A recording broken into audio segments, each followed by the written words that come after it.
So as Judd said, I'll be talking about storytelling in virtual reality. I just want to be upfront and just explain, obviously this isn't a definitive list of rules, but rather things that we've discovered from countless hours of trial and error, to be honest. We'll mainly be focusing on cinematic and narrative-based VR storytelling. And I thought I'd start by giving a little bit of an introduction to myself. So I'm the CEO and founder of Dreamer Studios here in Sydney. We're focused primarily on the dramatic storytelling, as I said. I'm also former CTO and VR director from Breaking Forth, which is a UK-based VR storytelling studio. I've got a background both from a technical side and a creative side, so VR has been an amazing opportunity to, I guess, scratch both those itches.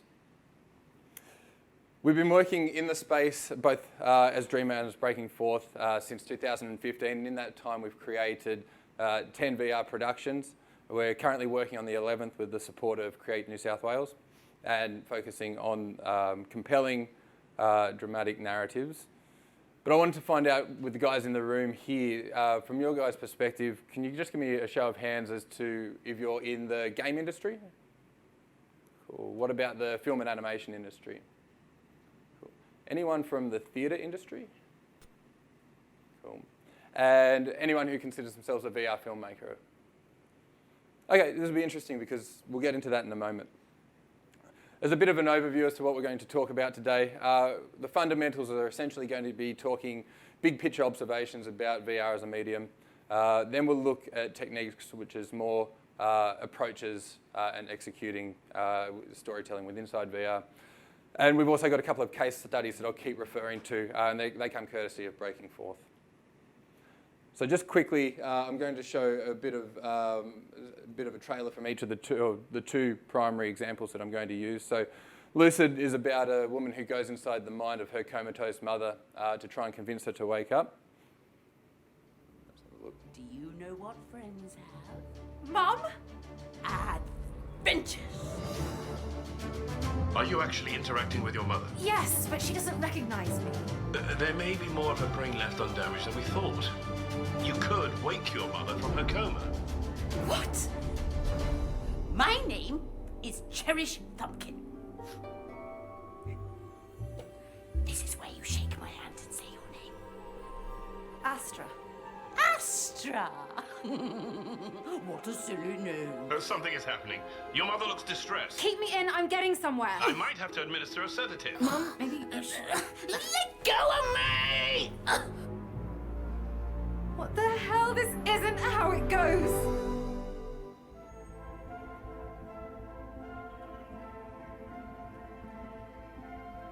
Cool.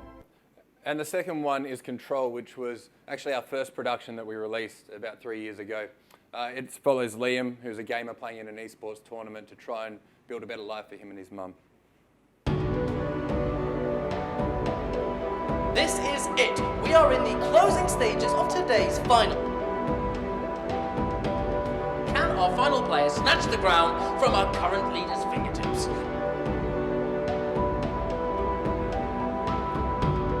All firepower here from Liam. Shootout!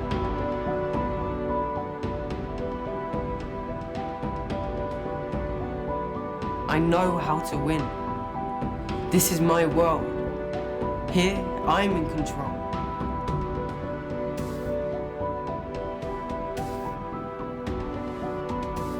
What are you grinning about, Liam?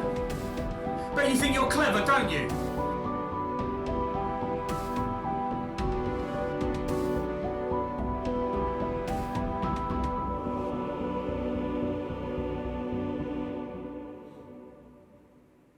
Okay, cool. So let's jump into the fundamentals. This is what I was saying, the big picture stuff with VR storytelling. Often we'll say there's no right way to tell a story in VR, but there's many wrong ways.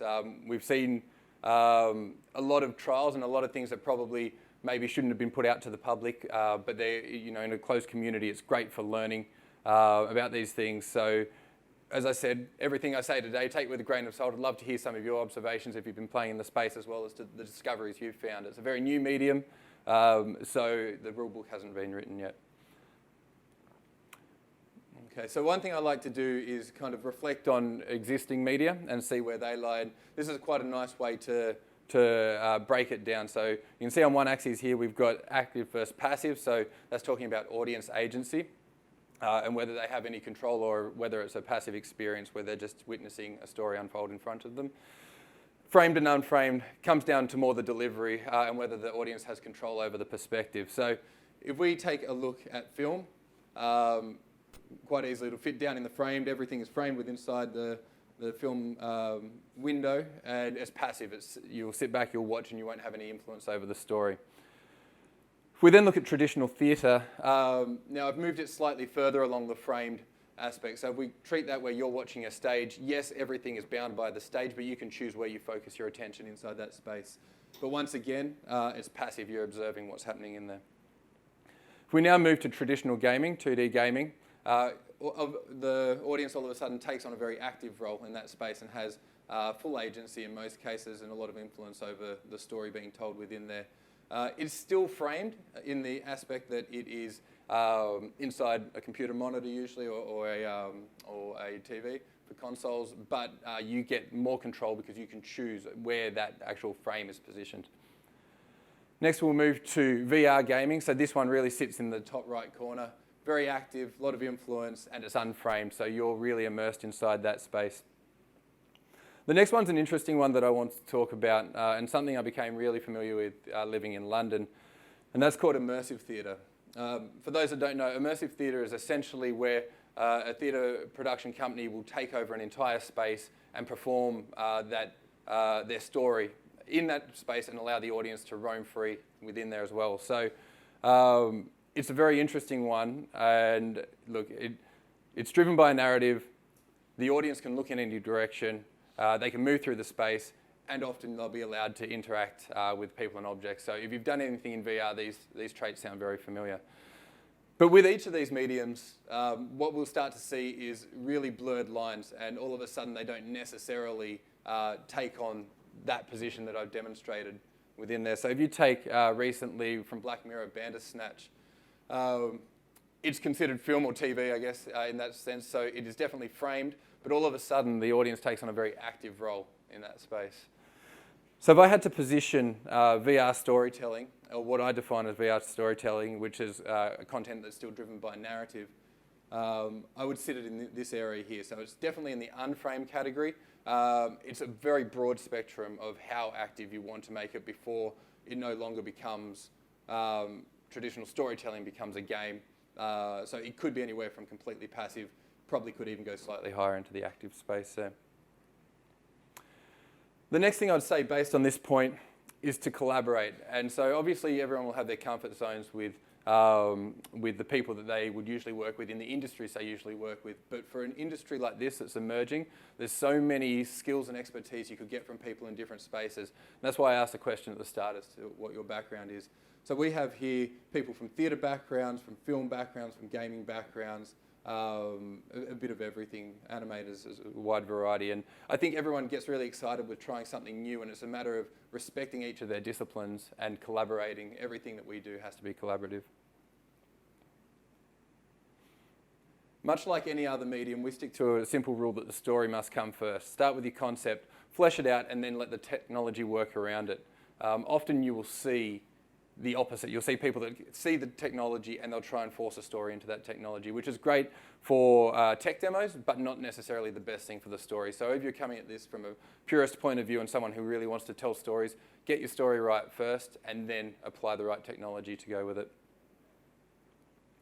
One question that is fundamental and probably one of the first questions you'll ask if you are creating something in VR is, who is your audience? Now, if you were talking to funding bodies or something, who is your audience might mean who's the demographic. That's not what I'm talking about here. I'm talking about what is their role, what is their purpose, if any, that they have in this space. So you might have to ask yourself, is it going to be completely passive? Are they going to have interactions? Can they navigate through the space? Is there participation and influence?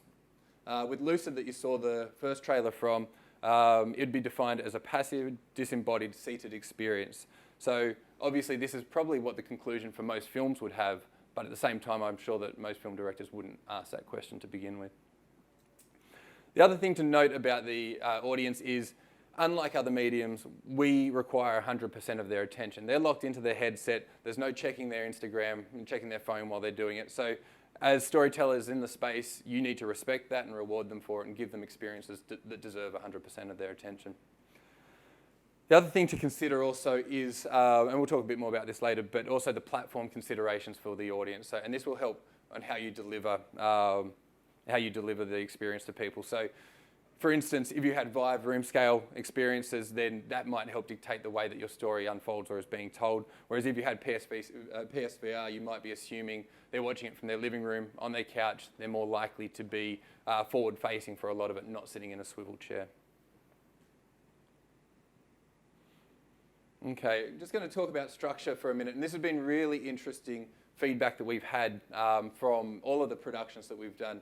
You see two distinct audience types that have emerged in there. So firstly, you have the VR veterans, and they're the people that are really comfortable having a headset on, and they're the ones that are craving a lot of content. Lucid runs for 18 minutes, and they say, I loved it, I wish it was longer, which we didn't know what kind of the boundaries we could start pushing at this stage with VR was in terms of length of content.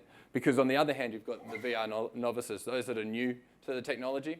They just want to dip their toe in the water, maybe have a jump in, jump out experience, and they start to get itchy feet around the 7-minute mark. So what we look to do is kind of create an option that gives both. So say you have a 25-minute performance, you could consider breaking it into chapters, and then those that really that want to just jump in, jump out, they can have these break points and be removed from it after, in this instance, around the 7-minute mark. Whereas if you have those that really love being immersed in the content, they can choose to watch the whole thing. We're still exploring whether this is best to get them to have their decision up front so that they can choose, do they want the full cinematic approach or the episodic approach.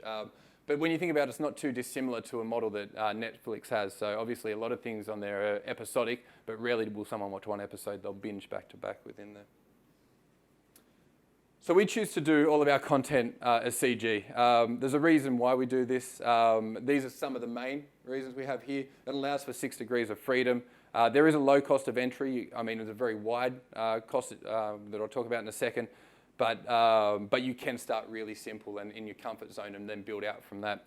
They're 100% customizable. So if you're in a space, it really is up to your imagination as to what that space is going to look like. You can target very easily to different platforms. So using Unity, obviously it allows us to push out to the different platforms. We can also do 360 renders out of there as well if we want to target the lower end devices as well and have, I say no, but far fewer stitching issues when you do that rendering process. But obviously for 6 degrees of freedom content, then you don't need to worry about stitching at all, which is great. And most importantly, iteration. So if you think about if you're trying to do something as a 360 film live action where you've got a 360 camera, you have to get everything right and capture it correctly, and if not, it's going back to do it again. The challenges you have around hiding crew, hiding equipment, hiding lighting, CG, you don't have to worry about those issues. And then if you do have something that's not quite working, it's not a case of back to the drawing boards. You can build on it and try and explore and find the right execution for that scene. I talked about the budget. I'm just going to touch on this briefly. Right down the low end of the spectrum, if you want to start simple, you can just start with things like voiceovers, off-the-shelf models. The asset store is an amazing place to get content and get something off the ground quickly. Now, this might be for a previs, but it might also be that you're trying to do something more fringe. We did a very low-budget production at Breaking Forth called Utopia 6, where we didn't actually have any animated characters inside the space. It was all about a story being told through a voiceover as you're going through a simulation of a world within that space. But still, you can push right up to the other end of the spectrum as well, where you have photorealistic characters in there and photogrammetry-based environments as well that are giving you next thing closest to reality. Okay, moving on now to the techniques. These are the things that we've discovered along the way of creating these productions. So firstly, I'm going to talk about the camera. And one thing, if you're coming from a film background, there's a lot of fundamentals that you have to relinquish in doing this. So things like close-ups, toggling over the shoulder shots and establishing shots, they're not really stuff that you can do easily in VR if you want to retain their attention. So retaining immersion is the first one I'm talking about here. Keeping the audience in the space as much as possible so that you're not getting them to to break their immersion by going from place to place, whether it's cutting shot, moving scene, back and forth. I have seen these things done experimentally, and they can work, but it takes a lot of refinement. We try to have that cut down as minimal as possible. So with Lucid, actually one thing to point out on that as well is that it's not just the scene itself, but it's the transitions and considering these transitions and how you can try and make that as free-flowing as possible and not break that immersion. So the challenge we had with Lucid, you're inside this mother's mind, but at the same time you're also traveling across galaxies, and how can we get a seated experience where the audience can feel like they're one moment in one world, then they're taken on a journey to another world. And we came up with the trapdoor for the spaceship here. Oh my God. Astra, what's going on? Mum's here, and she thinks she's cherished from her books, and she looks like her in a geriatric sort of way. Are you telling me your mother is reacting to you? Well, that's one way to put it.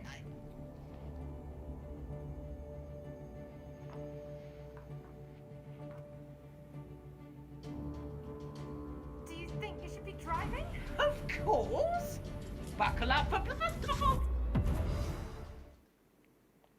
Cool. I'm going to keep moving through these pretty quickly because I'd like you to see all of them. The next one is camera movement. So coming back to what I said at the start where there aren't really any rules, people started to put a hard and fast rule right at the start of no camera movement. I don't agree with that. I find that it is possible to do camera movement. It just has to be really considered and respecting your audience so you're not getting motion sickness. I am someone who suffers from motion sickness, so I was my own guinea pig on a lot of this. Anytime I felt nauseous, I knew others would as well. But then don't be afraid to test things. So my favourite shot in the entire production is the one I'm about to show you now. And people will say not only no movement, but definitely no rotation. I'll show you this and I'll talk a little bit more about it afterwards. This is all perfectly real.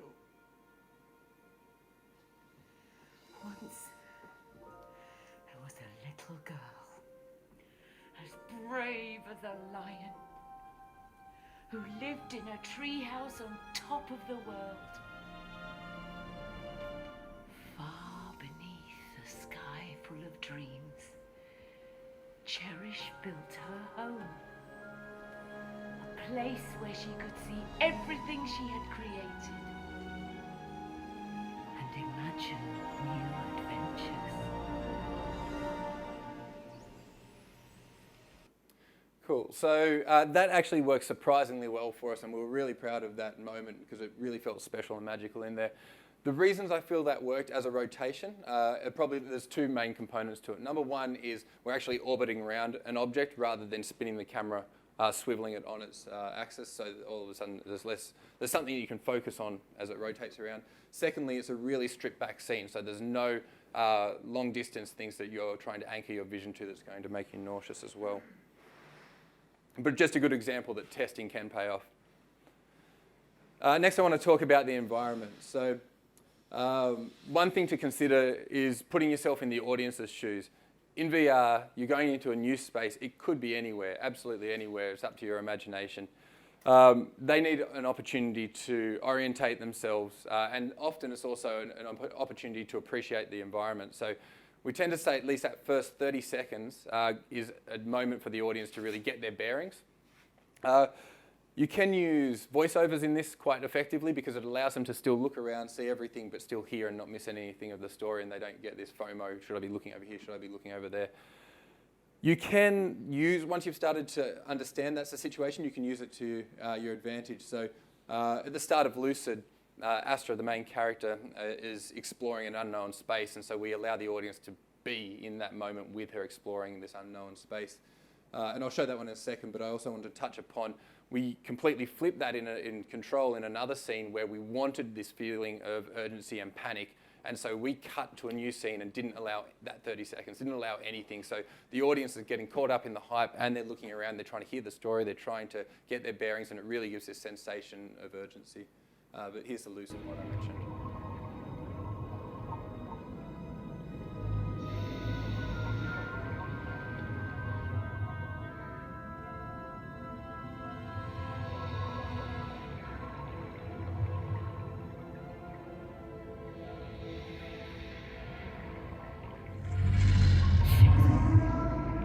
Describe what you see. Not much. Okay. Sticking with environment, I'm going to talk about blocking, which is a theatre technique, but it's something that is really, really beneficial when you're trying to design your world for VR. And so it might start very simple. It might even start with a bit of a blueprint. Then from there, you might take it into using some primitives inside the space. And it allows you to try and get your angles and get your perspective and get your scale correct really early on. But then you can take it a step further and grab objects from the asset store and build together a proof of concept space. And you'll see here I've got my path that I've created, which is a general path, but in this particular experience, we wanted to keep it quite forward facing. I will come back to that in a second, but having a linear path but still having levels of interest along the way. You never actually see the story from this point of view, it's from ground level, but this gives you a way to understand that we have thought through that path. Next, with environments, is talking about a natural stage. So obviously, if you're doing room scale, you might have 3 by 3 meters, 5 by 5 meters, but there is a limited space that you're working within. And so thinking about environments that might have what we call a natural stage. So you saw earlier in the treehouse example that we had a platform that was about that same size, but then it looked a really vast environment off into the distance to kind of remove that level of claustrophobia and feel like you are in a much larger space than you actually are. Here we're inside a clearing in a jungle. In Ctrl we use the arena stadium area where you're seated but in a giant arena. Okay, directing attention's a challenging one because you have this constant balancing act. Do you want to direct their attention all the time, or do you want to allow them to explore the environment that they're in? So in this instance, it really comes down to the storytelling. If you want it to be something where it's more of an exploratory piece, by all means, go down that path, but be aware that by doing that, you won't be able to direct their attention as easily. Okay, so as I said before, that there's no cutting to close-up, so an alternative you can use, and this is once again coming back to theatre, as I will time and time again, is bringing the character to the audience. So, Shoo! Out of my treehouse, you space scum! Mum? Go away. You're upsetting the willow. So one thing to be aware with that, and you can use it to your advantage, is also personal space of the audience. So how close do you want them to get? Do you want it to be really in your face? Because it can feel quite invasive, but that can be a powerful thing if you're trying to intimidate the audience in certain scenes as well. Character gestures. So the audience can read a lot from a character's body language and gestures. In that last one you saw Eleanor gesturing up to the tree, and every time we do that we'll watch and see the audience always crank their head and take a look at it as well. Other examples that you might have of that could be a character, or say I've seen a butterfly that flies across the screen and tries to drag your attention from one blade to the other as well. Lighting is key, so stripping things back, looking at spotlights, looking at focus points. I'm just going to, because I'm conscious of time, I'm just going to give you the example here. Your breakfast is getting cold. So for that one, we're in a very dark room, and you kind of get this little bit of light come from under the doorway to start with, which is enough to draw the attention, and then by the time the door's open, that's the only thing that you can really see with inside that space. Audio, you could do a whole session on audio. There's so much that we can talk about, but it's a complex one, and it really depends on finding a good sound engineer to work with on this space, because one thing I hadn't considered, well, there's a few things. Firstly, as a director, you have to give up control of what's inside the frame. If you're doing an interactive story, you have to give up as a writer, you have to give up a predictable narrative. And then if you are a sound designer, you might not be able to get the perfect mix if you want it to be natural. As they move into different spaces, that mix is obviously going to shift. So you need to ask yourself whether you want it to be fixed or dynamic. On top of that, an interesting question I had from one of the sound designers that I worked with was, we had a scenario where we had 3 distinct sounds in the space. For the example, say a fireplace, a radio, and a storm outside. Do you want your audience, do you want to raise the sound of the fireplace so it draws the audience's attention towards that? Or when the audience looks at the fireplace, do you want to raise up the audio of that? So it's a really interesting approach, and there's no right or wrong answer, but once again, something that you might not consider in traditional media. Natural framing, I mean, this is quite just a beautiful shot, but it doesn't have to be something this epic. It could be as simple as framing something. If you do want to draw their attention, you want to frame it. It could be through a doorway, it could be through a window as well. And I talked about facing a forward, having a forward-facing direction. This is a contentious issue because obviously VR does allow you to be able to roam, have room scale, and look in all directions as well. So this isn't a technique that is hard and fast, but it's something you can consider if you're doing introductory content or if you're doing something for specific platforms as well. We did control a what would you call it, like a location-based version of it. We had 20 headsets running in parallel with each other, and it was really interesting seeing the two different types of audiences in there. So some of them put on their headsets and they'd look all around, they're getting really excited, and the other ones were so conditioned they were just fixated on looking straight ahead, and it may as well have been a TV show at that point. Repeated imagery. So only when it works, there's a good opportunity to actually have these billboards of different, the same image in multiple places, allowing the audience to look in different directions but still retain the story. Liam, I want to turn that web mic on. He can't hear us, Dom. He's already in game mode. Is that Jess? No, it's not, Mum. She's got some nerve. You take these games too seriously. This is about as serious as you can get. Cool. And then stripping things back to essential objects, so that way there's no distractions from other elements inside the space. It's just going to be the scene. Once again, great classic fringe theatre technique, this one. So that concludes everything. I hope it didn't feel too rushed in there. The key takeaways I've got from this point of view is put story first, collaborate with a variety of disciplines. Not all of traditional film techniques will translate to VR. Consider your audience's purpose and your audience itself, and make sure you explore and iterate. Okay. If anyone had any questions, we've got a couple of minutes. Yep. Any questions?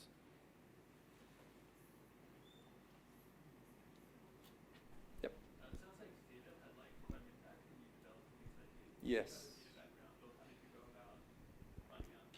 Yeah, so I mean, we were really privileged being in London with Breaking Forth, where there's such a rich theatre community, that there was a lot of collaboration with theatre directors, the theatre actors, the playwrights, everything there. So that company was established by the two founders who were very passionate theatre goers, and so it was kind of an opportunity that they saw to be able to utilise new technology with traditional theatre techniques. You mentioned obviously kind of viewing behaviour from the audience's point of view. Any learnings on audience interaction while they're viewing the content? You sort of hinted at it in relation to LEs.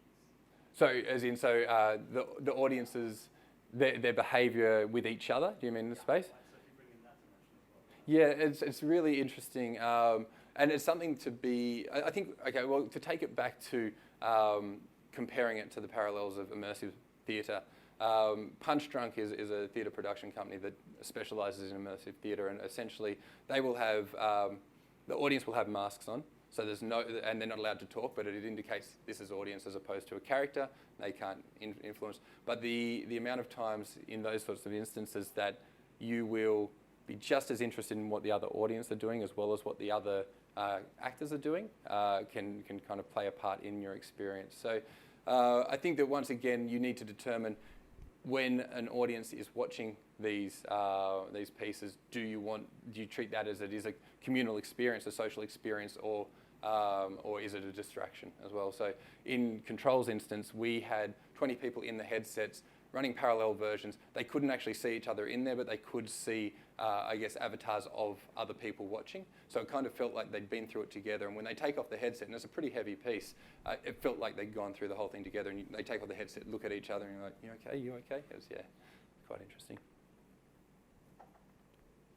Cool. Okay. Well, I'll be around all afternoon if anyone wants to talk to me. Thank you.